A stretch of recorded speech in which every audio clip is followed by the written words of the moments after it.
الله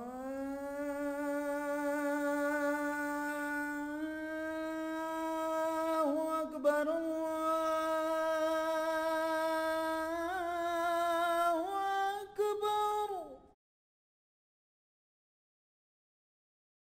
الله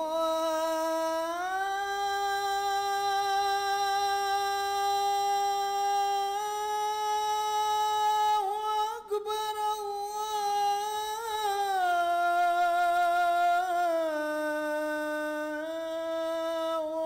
أكبر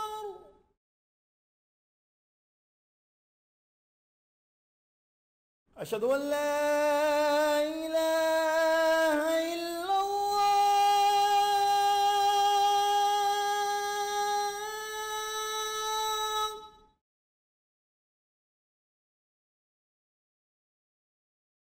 أشهد أن لا إله إلا الله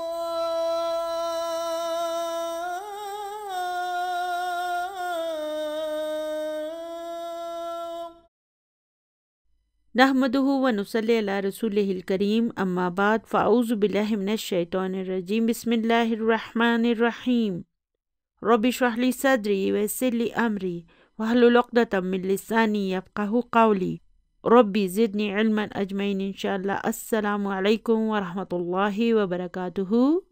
اللہم یسر ولا تعسر وتمم بالخیر۔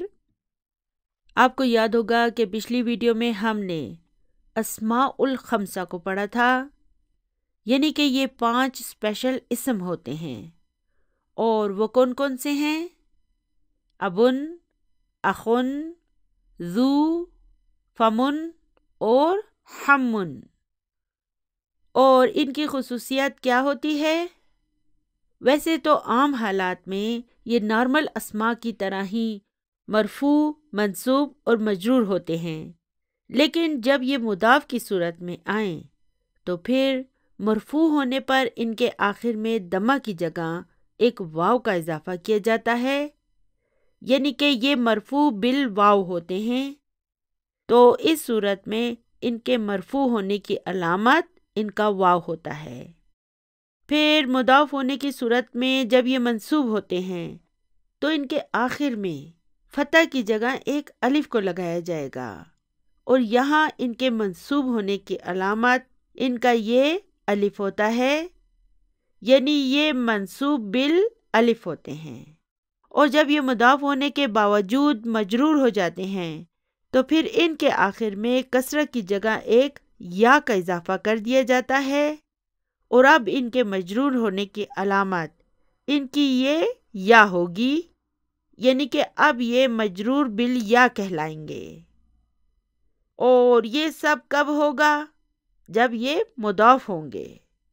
ان اسماء میں یہ تبدیلی صرف مضاف ہونے کی صورت میں ہوگی، اور جب یہ مضاف نہیں ہوں گے نا تو پھر یہ نارمل اسماء کی طرح مرفوع، منصوب اور مجرور ہوں گے، یعنی کہ مرفوع ہونے پر ان کے آخر میں ضمہ آئے گی، منصوب ہونے پر ان کے آخر میں فتح آئے گی، اور مجرور ہونے پر ان کے آخر میں کسرہ ہی آئے گی۔ ٹھیک ہے؟ تو چلیے اب نیو بک 5 کے سبق نمبر 5 کی تمارین کے سوال نمبر 5 پر آ جائیں۔ اگر آپ اولڈ بکس استعمال کر رہے ہیں تو اولڈ بک 2 کے سبق نمبر 25 کی تمارین کے سوال نمبر 5 کو کھول لیں۔ تو سوال نمبر 5 ہے، املأ الاماکن الخالیۃ بی ابن، یعنی کہ ہم نے خالی جگہ پر ابن کو لکھنا ہے۔ اس سوال کو شروع کرنے سے پہلے یاد رہے کہ اسم کے مرفوع ہونے کی مختلف وجوہات ہو سکتی ہیں۔ دیکھیں، اگر اسم مبتدا ہوگا تو وہ مرفوع ہوگا، اگر فاعل ہوگا تب بھی وہ مرفوع ہوگا۔ اسی طرح اسم اگر مفعول بہ ہوگا تو پھر وہ منصوب ہوگا، اور اگر اسم انا ہوگا تب بھی وہ منصوب ہوگا۔ اسی طرح اگر اسم مضاف الیہ ہوگا تو پھر وہ مجرور ہوگا، اور اگر حرف جر کے بعد اسم مجرور کے طور پر آئے گا تو تب بھی وہ مجرور ہوگا۔ تو چلیے اب جز نمبر 1 پر آ جاتے ہیں۔ بلینک نا تاجرن کبیرن، ٹھیک ہے، ابھی ہم نے ابن کو لکھنا ہے، تو اب ہم کیا لکھیں گے؟ ابو۔ وہ کیوں؟ کیونکہ یہاں پر ہم نے ابو کو مبتدا کے طور پر لکھنا ہے۔ یہاں پر ابو مبتدا ہوگا، وہو مضاف، اور نہ اس کا مضاف الیہ ہوگا۔ پھر یہ تاجرن جو ہے نا، یہ اس کی خبر ہوگی، اور کبیرن تاجرن کی نعت ہوگی۔ تو یہ جملہ ہو جائے گا ابونا تاجرن کبیرن، یعنی کہ ہمارے ابو ایک بڑے تاجر ہیں۔ اور یہاں پر جو ہم ابو لکھیں گے اسے ہم کیسے ڈسکرائب کریں گے؟ ہم کہیں گے مبتداء مرفوع و علامت رفعہ الواو لأنہ من الاسماء الخمسۃ وہو مضاف۔ ٹھیک ہے نا، اس طرح ہم اس ابو کو ڈسکرائب کریں گے۔ اور پھر یہ نہ کیا ہے؟ یہ اس کا مضاف الیہ ہوگا۔ اچھا، اس نہ کو ہم کیسے ڈسکرائب کریں گے؟ ہم کہیں گے مضاف الیہ۔ دیکھیں، جب ہم بک 2 میں جائیں گے تو پھر ہم اس نہ کو مختلف انداز سے ڈسکرائب کریں گے۔ چلیے میں آپ کو اس کا ڈیمو دے دیتی ہوں۔ تو پھر ہم کہیں گے ضمیر متصل مبنی علی السکون فی محل جر مضاف الیہ۔ دیکھیں نا، اس طرح یہ چند ایک جملے ہوں گے جنہیں بہتر ہے کہ ہم یاد کر لیں۔ یہی جملے ہوں گے جنہیں ہم نے بار بار ریپیٹ کرنا ہوگا۔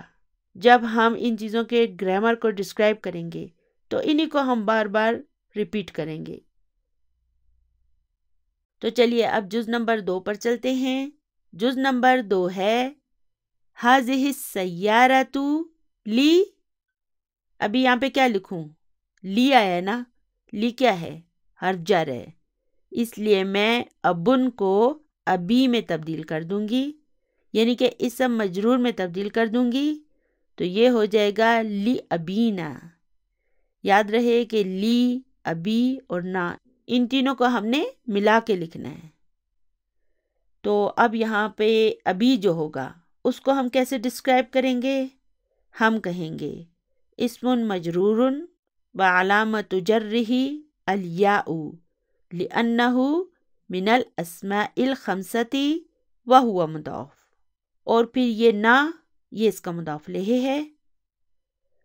تو اب یہ جملہ ہو جائے گا ہذہ السیارۃ لابینا، یعنی کہ یہ گاڑی میرے ابو کی ہے۔ اب جز نمبر 3 ہے ارأیت بلینک نا۔ تو اب یہاں پر میں ابن کو کس طرح لکھوں؟ یہاں پر ارأیت کے بعد ہم لکھیں گے ابانا، کیونکہ یہاں پر اسے ہم نے مفعول بہ کے طور پر لکھنا ہوگا۔ ٹھیک ہے نا، سوالیہ جملہ ہے اس لیے ہم فل جملے کو تو انالائز نہیں کریں گے، لیکن یاد رکھیں کہ یہاں پر ابا لکھیں گے کیونکہ یہ مفعول بہ کے طور پر آئے گا۔ تو یہ جملہ ہو جائے گا ارأیت ابانا، یعنی کہ کیا تم نے ہمارے ابو کو دیکھا ہے؟ اور اس ابا کو ہم کیسے ڈسکرائب کریں گے؟ ہم کہیں گے مفعول بہ منصوب وعلامت نصبہ الالف لأنہ من الاسماء الخمسۃ وہو مضاف، اور نہ اس کا مضاف الیہ ہے۔ چلیے اب جز نمبر 4 ہے این ذہبا۔ اب کیا لکھوں یہاں پر؟ اب دیکھیں، ذہبا کے بعد ہم نے ابن کو فاعل کے طور پر لکھنا ہے، تو ہم لکھیں گے ابو کی۔ یہ دیکھیں نا، اب ہم نے کا نہیں لکھنا، کی لکھنا ہے، کیونکہ ہم فاطمہ سے مخاطب ہیں اور فاطمہ مؤنث ہے، اس لیے ہم کی لکھیں گے۔ این ذہبا ابو کی یا فاطمہ تو، یعنی کہ اے فاطمہ تمہارے ابو کہاں گئے ہیں؟ اب آپ کو پتا ہے کہ اس فاعل ابو کو آپ نے کیسے ڈسکرائب کرنا ہے۔ اس پہلے والے جملے میں آپ کو طریقہ سکھا چکی ہوں۔ ٹھیک ہے، مبتدا کی جگہ آپ نے فاعل لکھنا ہے، اور پھر باقی کیا لکھنا ہے؟ فاعل مرفوع وعلامت رفعہ الواو لأنه من الاسماء الخمسة وهو مضاف، اور پھر کی اس کا مضاف لہ ہوگا۔ جز نمبر 5 ہے متا خرجا بلینک کا یا علیو۔ اب دیکھیں علی مذکر ہے نا، اس لیے ہم نے کا لکھا ہے، تو اب ہم یہاں پر کیا لکھیں؟ تو اب یہاں پر بھی ہم ابو لکھیں گے، کیونکہ یہاں پر بھی ابو جو ہے نا وہ فاعل کے طور پر آیا ہے، ٹھیک ہے، وہو مضاف اور کا اس کا مضاف لہ۔ پھر جز نمبر 6 ہے اس علی بلینک کی یا زینبو۔ تو اب پہلے تو مجھے یہ بتائیں کہ یہ اس علی کیا ہے؟ یہ فعل امر ہے، ہم اسے کیسے ڈسکرائب کریں گے؟ ہم کہیں گے فعل امرن مبنی علی حذف النون۔ یہ دراصل کیا تھا؟ یہ تھا تسألینا۔ جب ہم اس تسألینا سے فعل امر بناتے ہیں تو ہم اس کے آخر کے نون کو ڈراپ کر دیتے ہیں، اس لیے ہم جب اس کو ڈسکرائب کرتے ہیں تو پھر کہتے ہیں فعل امرن مبنی علی حذف النون۔ اور اس کا فاعل کہاں ہے؟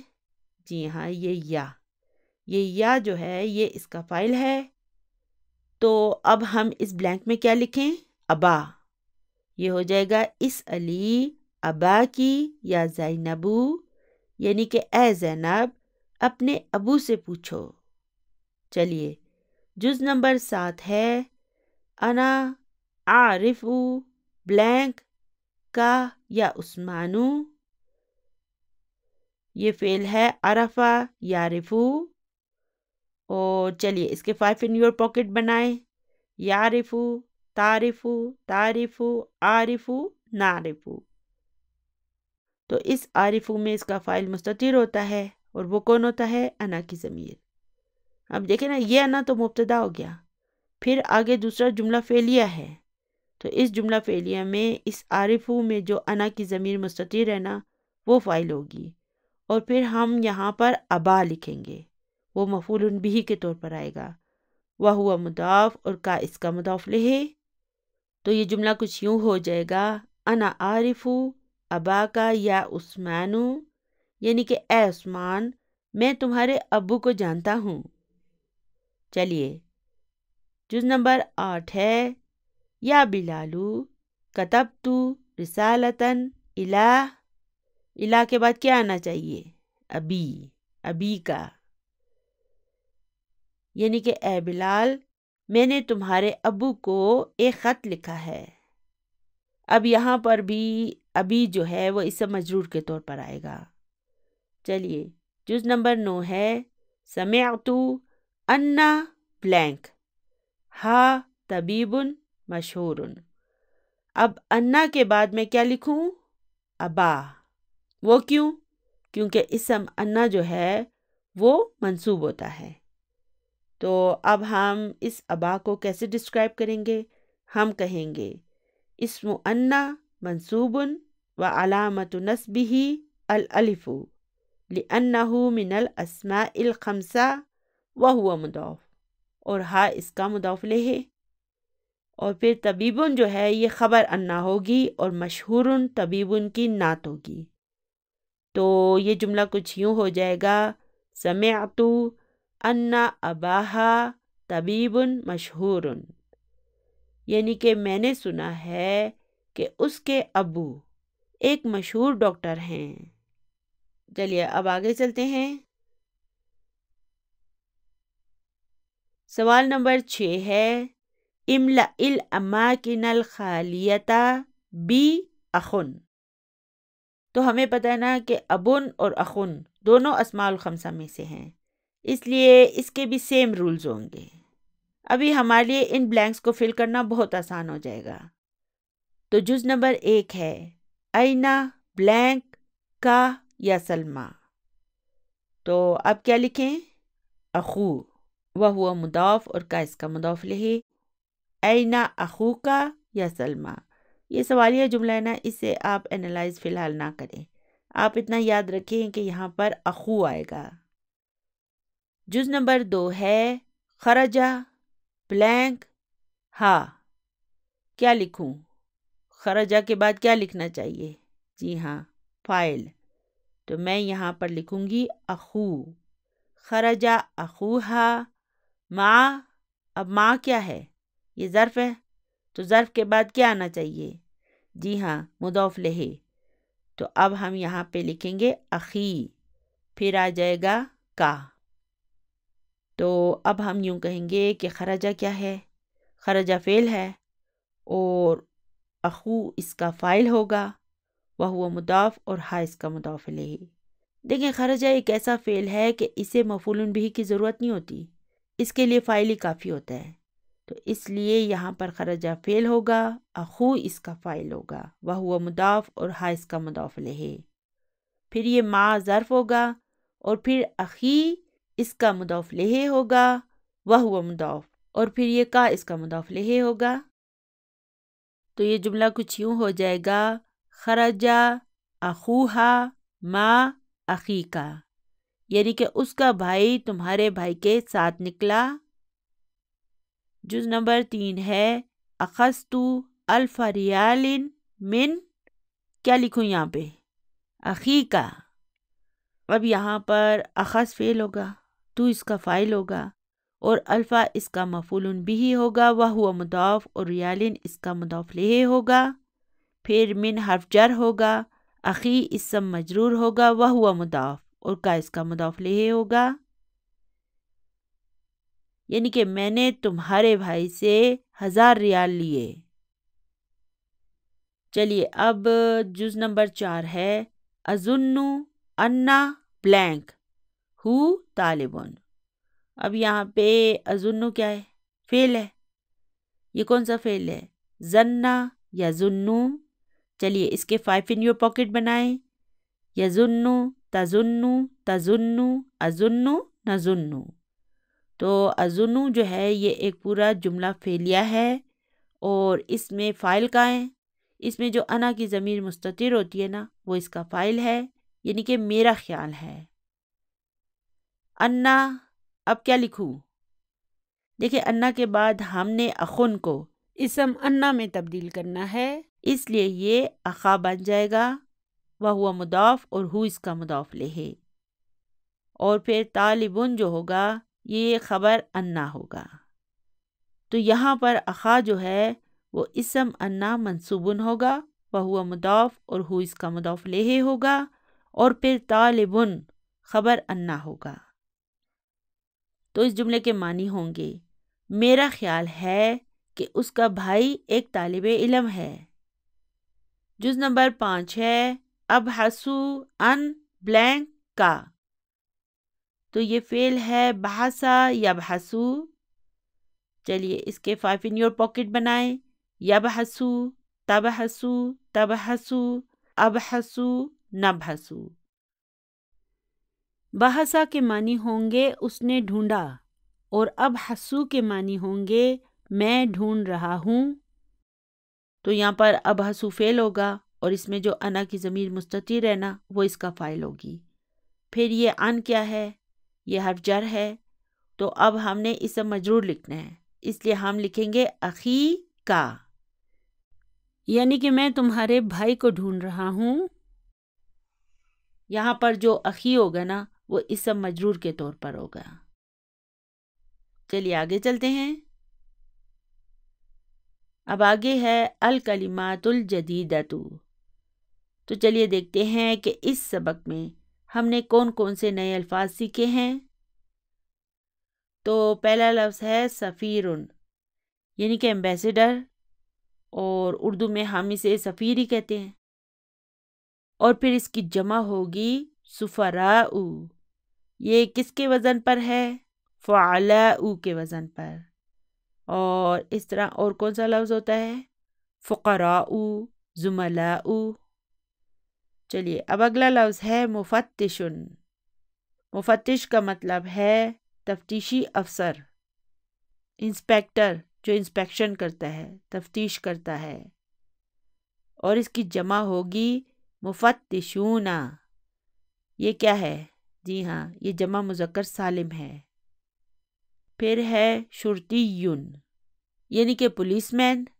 اور اس کی جمع ہوگی شرطتن، ٹھیک ہے، یہ بھی جمع تکسیر ہے۔ میں نے آپ کو بتایا تھا نا 2 قسم کی جمع ہوتی ہیں، ایک جمع مذکر سالم ہوتی ہے اور ایک جمع تکسیر ہوتی ہے، جسے جمع مکسر بھی کہا جاتا ہے۔ تکسیر یا مکسر دونوں الفاظ استعمال ہوتے ہیں۔ چلیے اب آگے ہے عمیدن۔ عمید کسے کہتے ہیں؟ ڈین کو۔ اردو میں ہم کہیں گے افسر اعلیٰ، اور پھر اس کی جمع ہوگی عمداء، یہ بھی فعلاء کے وزن پر ہے، غرباء، فقراء، زملاء۔ چلیے اب آگے ہے مریدن یعنی کہ بیمار، اس کی جمع ہوگی مرضا۔ اب دیکھیں یہ مرضا جو ہے نا یہ مرفوع ہے، اب اس کے آخر کی یا کو دیکھیں، اس کے نیچے نقطے نہیں لگائے گئے نا، اس کا مطلب ہے یہ الف مکسورہ ہے، ٹھیک ہے، یہ اصل میں تو یا ہے لیکن یہاں پر اب ہم اسے الف پڑھیں گے، ہم کہیں گے مرضا، ہم مردائی نہیں کہیں گے، ہم کہیں گے مرضا۔ تو یہ مرضا جو ہے یہ مریدن کی جمع ہے۔ پھر آگے ہے متقاعدن۔ متقاعدن کے معنی ہے ریٹائرڈ۔ چلیے اب فعل ہے ترکا اور اس کا مضارع ہوگا یترکو۔ ترکا کے معنی ہے اس نے چھوڑا، ترک کیا، اور اس کا مضارع ہوگا یترکو۔ پھر فعل ہے الفا۔ اب اس الفا کو دیکھیں، یہ فعل مزید فی ہے، ٹھیک ہے نا، فعل ثلاثی نہیں ہے، اس میں 3 حروف نہیں ہیں، 4 ہیں، ایک یہ حمزہ ہے، پھر لام دیکھیں اس پہ تشدید ہے، 2 لام ہیں، اور پھر فا ہے، تو اس کا مطلب اس میں 4 حروف ہیں، اس لیے یہ مزید فی ہے۔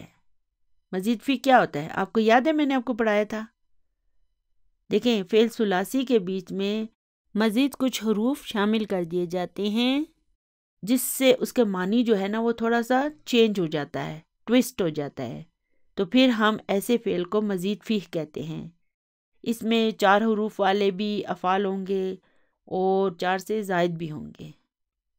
اب جب ہم بک 3 میں جائیں گے تو پھر ہم مزید فی کے ابواب پر عبور حاصل کرتے جائیں گے، اور جب بھی ہم کوئی 4 یا 4 سے زائد حروف پر مشتمل فعل کو دیکھیں گے تو ہم رک کر اسے سمجھنے کی کوشش کریں گے کہ یہ فعل کس باب سے ہے، اور بار بار ایسا کرنے سے ہماری عربی افعال پر گرفت مضبوط ہوتی جائے گی، اور جب ہم یہ علم حاصل کر لیں گے تو قرآن پاک اپنا خزانہ ہم پر کھول دے گا اور ہم حقیقی معنوں میں ٹیسٹ آف قرآن حاصل کر سکیں گے۔ تو چلیے اب نیو بک 5 کے سبق نمبر 6 کو شروع کرتے ہیں۔ اگر آپ اولڈ بکس استعمال کر رہے ہیں تو بک 2 کے سبق نمبر 26 پر آ جائیں۔ آپ کو یاد ہوگا نا اولڈ بک 1 کے سبق نمبر 4 میں ہم نے کیا پڑھا تھا؟ ہم نے پڑھا تھا اینا عباسن، اس کا جواب کیا تھا؟ خرجا، یاد ہے نا؟ تو آپ کو یاد ہوگا کہ ہم وہاں پر رک گئے تھے اور ہم نے کہا تھا کہ چلیے اب اس خوشی کو سیلیبریٹ کرتے ہیں کہ ہم نے پہلی مرتبہ عربی فعل کو پڑھا ہے۔ تو ہم جانتے ہیں کہ فعل ثلاثی 3 حروف پر مشتمل ہوتا ہے، اور چونکہ ہم فعل کے پیٹرن کے طور پر فعلا کو استعمال کرتے ہیں، اسی لیے ہم باقی تمام افعال کے حروف کو بھی فعلا کے حروف کا نام دیتے ہیں، یعنی ہر فعل کے پہلے حرف کو ہم فعلا کے پہلے حرف کا نام دیتے ہیں، یعنی کہ ہم کیا کہتے ہیں؟ فا کلمہ۔ اسی طرح ہر فعل کے دوسرے حرف کو ہم فعلا کے دوسرے حرف کا نام دیتے ہیں، یعنی کہ ہم اسے کیا کہتے ہیں؟ عین کلمہ۔ جبکہ ہر فعل کے تیسرے حرف کو ہم فعلا کے تیسرے حرف کا نام دیتے ہیں، یعنی کہ ہم اسے لام کلمہ کہتے ہیں، اور انگلش میں ہم انہیں فرسٹ ریڈیکل، سیکنڈ ریڈیکل اور تھرڈ ریڈیکل کہیں گے۔ اور ہم یہ بھی پڑھ چکے ہیں کہ واو اور یا ویک لیٹرز ہیں۔ عربی میں ہم ویک لیٹر کو کیا کہیں گے؟ حرف علتن۔ اور جب یہ ویک لیٹرز کسی فعل میں آ جاتے ہیں، خواہ یہ ویک لیٹر کسی فعل کے شروع میں ہو، درمیان میں ہو یا آخر میں ہو، ہر صورت میں یہ فعل کو کمزور بنا دیتا ہے۔ تو اگر کوئی ویک لیٹر یعنی کہ حرف علت فعل کے روٹ ورڈ کے شروع میں ہو تو ہم اسے معتل الفائی کہیں گے، اور اسے گرامر کی زبان میں ہم مثال کا نام دیں گے۔ چونکہ ایسے افعال میں ویک لیٹر فا کلمہ کی جگہ پر ہوتا ہے، اس لیے وہ معتل الفائی ہوتے ہیں، اور پھر اس کا اسپیشل نام کیا ہوتا ہے؟ مثال۔ تو معتلو کے کیا معنی ہیں؟ اس کے معنی ہے کمزور، ویک، اور فا سے مراد ہے فا کلمہ۔ تو معتل الفائی اس کا اگر ہم لفظی ترجمہ کریں تو وہ ہوگا ویک آف فا۔ اردو میں ہم کہیں گے فا کا کمزور، یہ اس کا لفظی ترجمہ ہے نا۔ یعنی اس گروپ میں فا کلمہ ویک لیٹر پر مشتمل ہوگا اور ہم اسے مثال کہیں گے۔ اسی طرح معتل العین بھی ہوتا ہے، یعنی جن کا عین کلمہ ویک لیٹر پر مشتمل ہوتا ہے، اور آپ کو یاد ہوگا کہ انہیں ہم پڑھ چکے ہیں، یاد ہے؟ جی ہاں، اجوف۔ اور اجوف کے معنی میں نے آپ کو کیا بتائے تھے، یاد ہے؟ اس کے معنی ہوتے ہیں ہالو، کھوکھلا یا درمیان سے خالی۔ اس کو یہ نام اس لیے دیا گیا ہے کیونکہ اس کے درمیان میں ویک لیٹر یعنی کہ حرف علت ہوتا ہے۔ پھر کچھ افعال ایسے ہوتے ہیں کہ جن کے آخر میں ویک لیٹر ہوتا ہے، انہیں معتل اللام کہا جاتا ہے، اور گرامر کی زبان میں ہم انہیں ناقص افعال کہتے ہیں۔ تو اگر کسی فعل کا پہلا حرف واو یا ہو تو ہم اسے مثال کہیں گے، اور اگر اس کا پہلا حرف واو ہو تو ہم اسے مثال الواوی کہیں گے، اور اگر اس کا پہلا حرف یا ہو تو ہم اسے مثال الیائی کہیں گے۔ بالکل اسی طرح اجوف الواوی اور اجوف الیائی ہوگا، اور پھر اسی طرح سے ناقص الواوی اور ناقص الیائی ہوگا۔ تو اگر میں آپ سے کہوں کہ یہ فعل مثال الواوی ہے تو اس کا کیا مطلب ہوگا؟ اس کا مطلب ہوگا کہ اس کے روٹ ورڈ کا پہلا حرف واو ہے۔ اور اگر میں کہوں کہ یہ مثال الیائی ہے تو پھر اس کا مطلب ہوگا کہ اس کے روٹ ورڈ کا پہلا حرف یا ہے۔ اسی طرح اگر میں کہوں کہ یہ اجوف الواوی ہے تو اس کا مطلب ہوگا کہ اس کے روٹ ورڈ کا درمیانی حرف واو ہے، اور اگر میں کہوں کہ یہ اجوف الیائی ہے تو اس کا مطلب ہوگا کہ اس کے روٹ ورڈ کا درمیانی حرف یا ہے۔ پھر اسی طرح اگر میں کہوں یہ ناقص الواوی ہے تو اس کا مطلب ہوگا کہ اس کے روٹ ورڈ کا آخری حرف واو ہے، اور پھر اگر میں کہوں کہ یہ ناقص الیائی ہے تو پھر اس کا مطلب ہوگا کہ اس کے روٹ ورڈ کا آخری حرف یا ہے۔ فی الحال اس سبق میں ہم مثال الواوی کو پڑھیں گے۔ یہاں ڈاکٹر عبدالرحیم صاحب نے مثال الیائی کو استعمال نہیں کیا، کیونکہ مثال الیائی بالکل نارمل افعال کی طرح سے آتا ہے، اس میں غیر معمولی تبدیلیاں نہیں ہوتی، وہ بالکل ساؤنڈ وربس کی طرح آتا ہے، جبکہ مثال الواوی مختلف انداز میں آتا ہے اور اس میں غیر معمولی تبدیلیاں بھی کرنی پڑتی ہیں۔ تو چلیے سبق کو شروع کرنے سے پہلے اس کی تمارین پر چلتے ہیں، اور بہتر ہوگا کہ اس سبق کو شروع کرنے سے پہلے آپ اس کی کلید بک کو بھی پڑھ لیں۔ سوال نمبر 1 ہے هذه الأمثلة للفعل المعتل الفائی، یعنی کہ یہ مثالیں معتل الفا افعال کے لیے ہیں، اور معتل الفا سے کیا مراد ہے؟ ایسے افعال جن کا فا کلمہ ویک لیٹر پر مشتمل ہو، حرف علت ہو. تو یہ سب کیا ہیں؟ جی ہاں، یہ سب اس کے فعل ماضی ہیں. تو سب سے پہلا فعل ہے وجدہ، یعنی کہ اس نے پایا.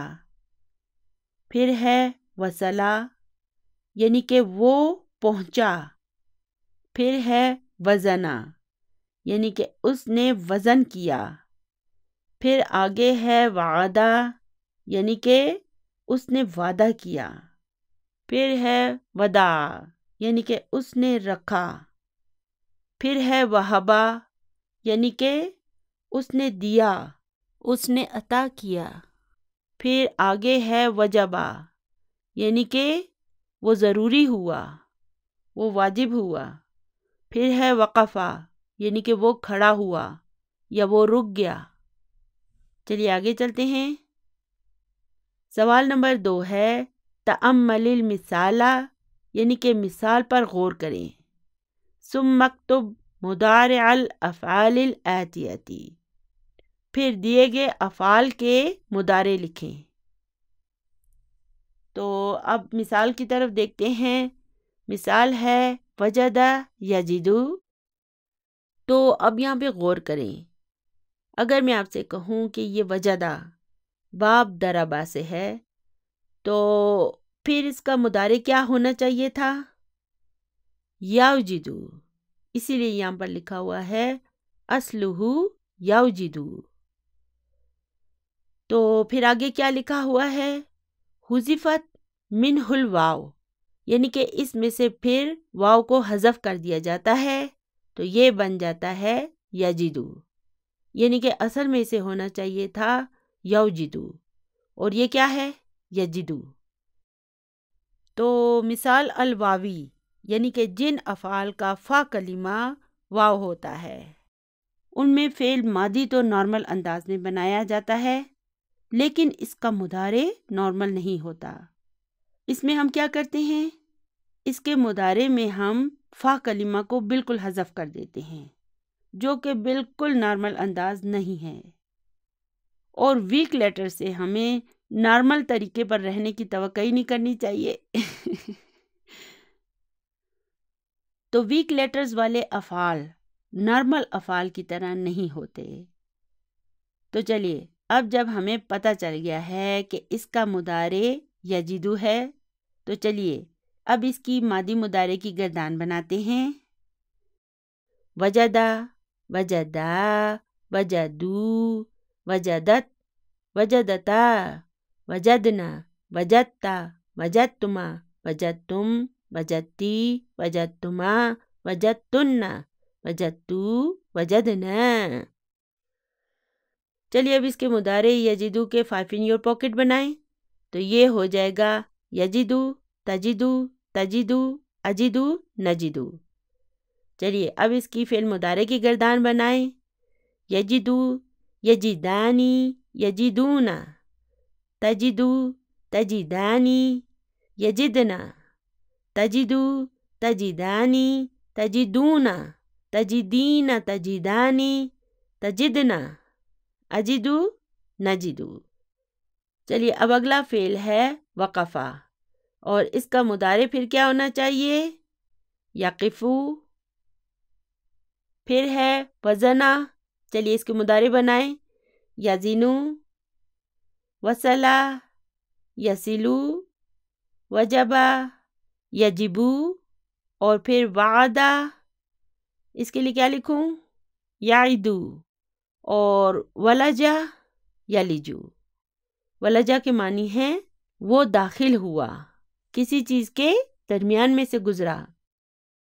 تو اب ایسا کریں کہ وجدہ سے ولجہ تک ایک بریکٹ لگا دیں، کیونکہ ان سب افعال کا تعلق باب دربا سے ہے. تو دربا کا مضارع کیا ہوتا ہے؟ یضربو. تو اب اس ولجہ تک جو افعال ہیں نا، ان کا تعلق باب دربا سے تھا. اب آگے ہے وداع، اور یاد رکھیں کہ وداع کا مضارع ہوگا یدعو.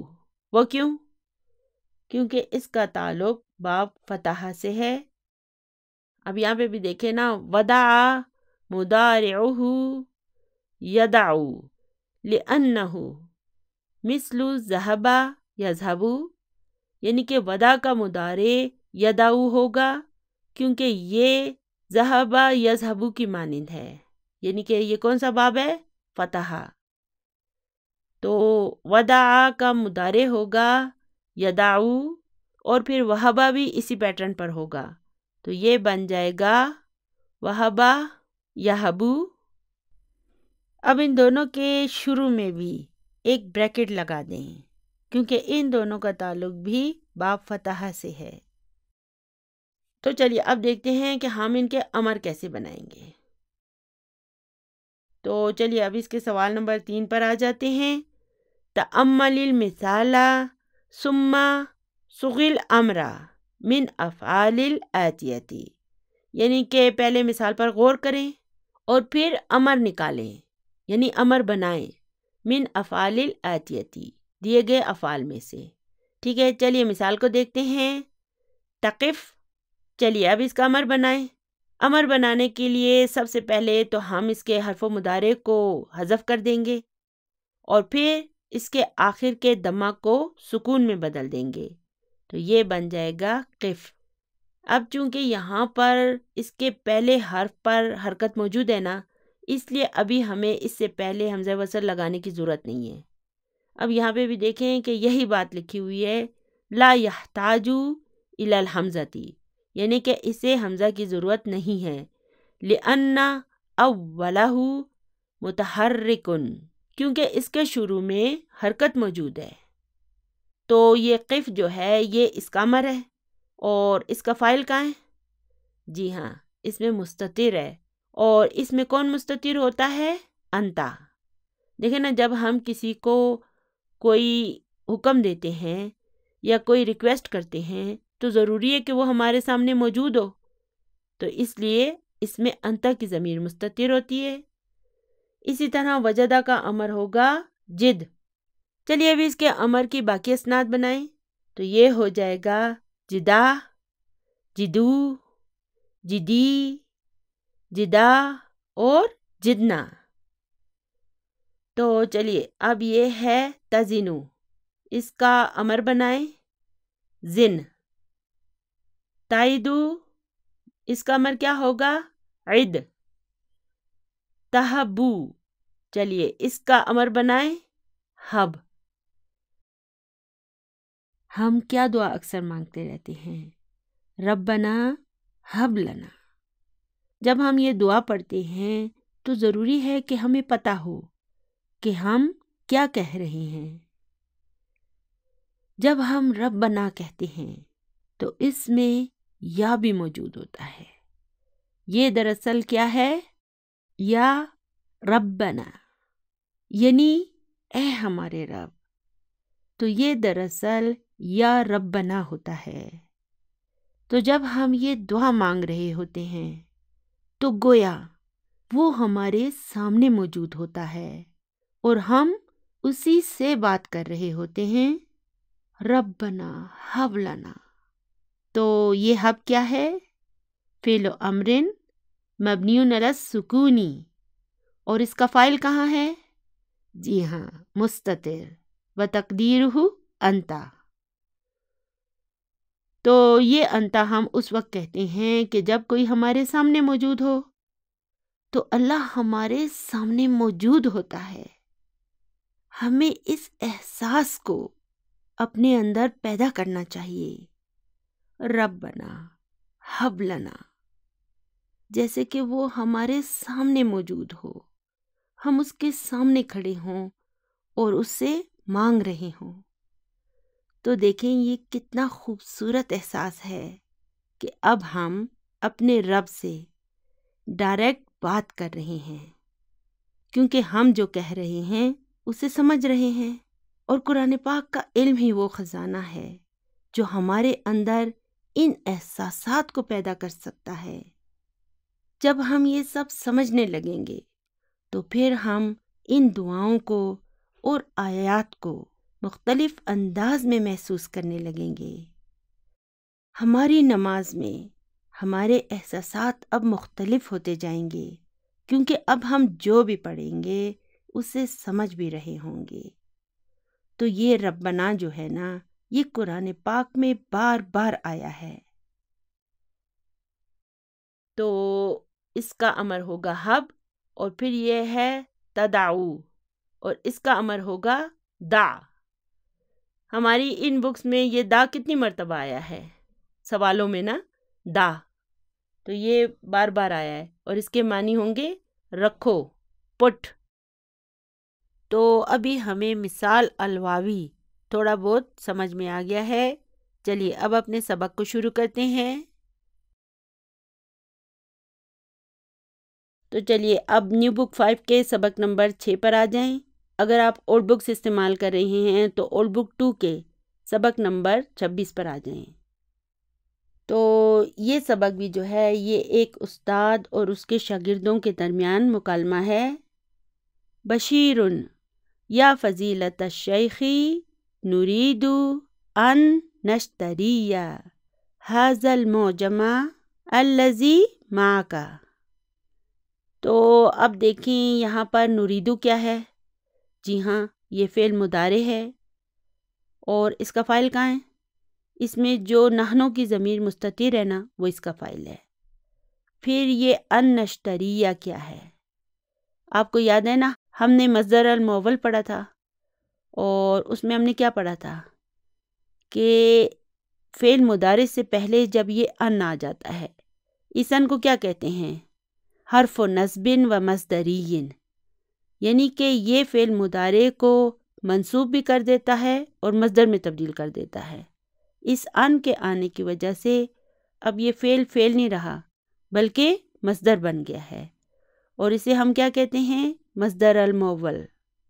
تو اب یہ ان نشتریہ جو ہے یہ ایک مصدر المؤول ہے، اور یہ نریدو کے لیے مفعول بہ کے طور پر آیا ہے۔ اور پھر یہ ھذا کیا ہے؟ یہ اس نشتریہ کا مفعول بہ ہے، اور المعجمہ اس کا بدل ہے۔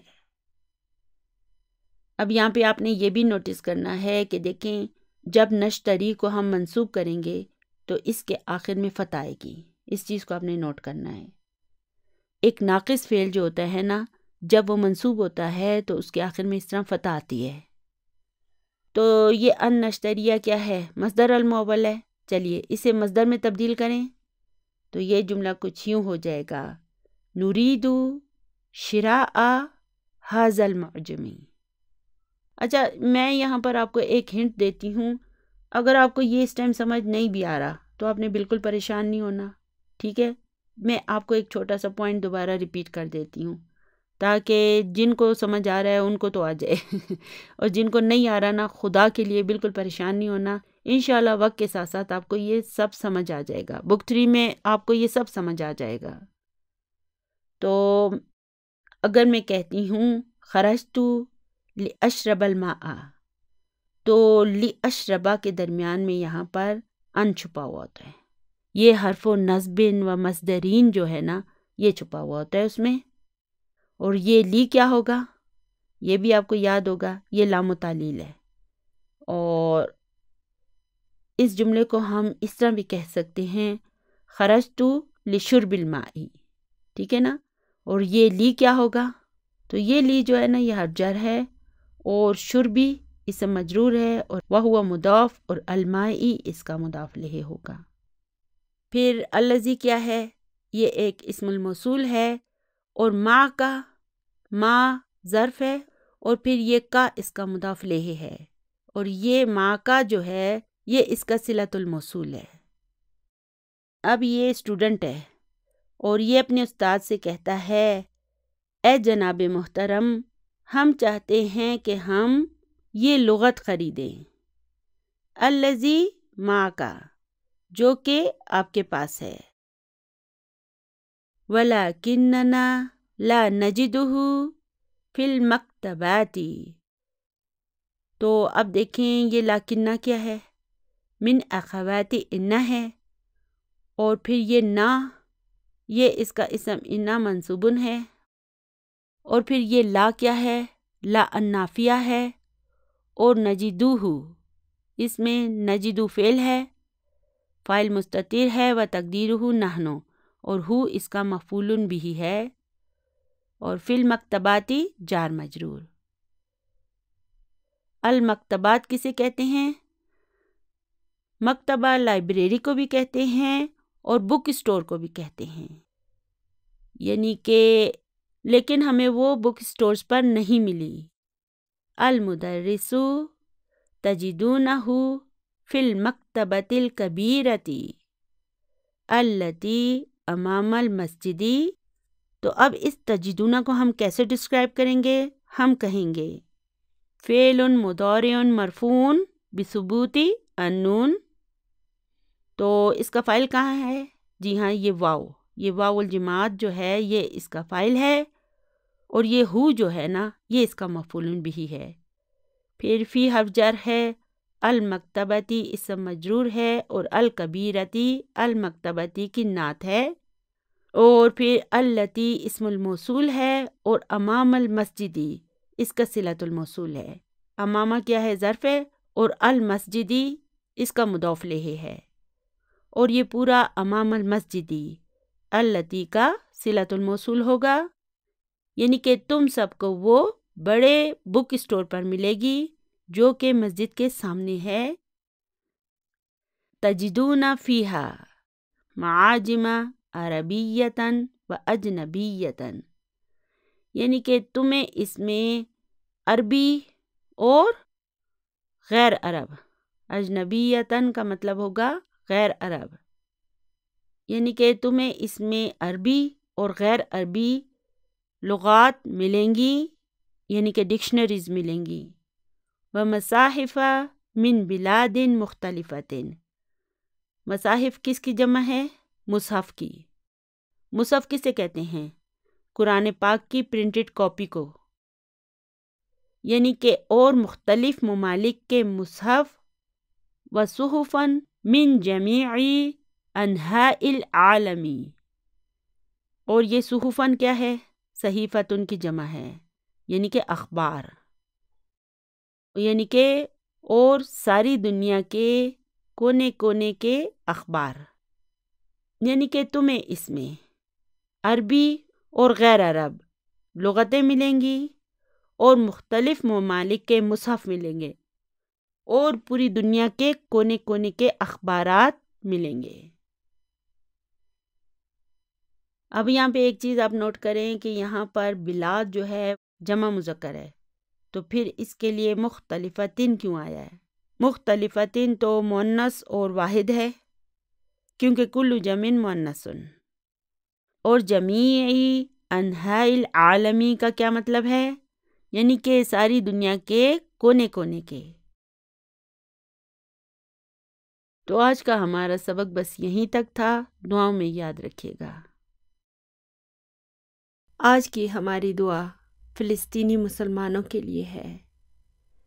اللہم انصر مسلمین فی فلسطین، اللہم انصر مسلمین فی فلسطین، اللہم انصر مسلمین فی فلسطین، اللہم اصلح احوال المسلمین فی فلسطین، اللہم اصلح احوال المسلمین فی فلسطین وفی کل مکان یا ذا الجلال والاکرام، آمین یا رب العالمین۔ سبحان ربک رب العزت عما یصفون وسلام علی المرسلین والحمد للہ رب العالمین۔ جزاکم اللہ خیرا کثیرا۔ السلام علیکم ورحمۃ اللہ وبرکاتہ۔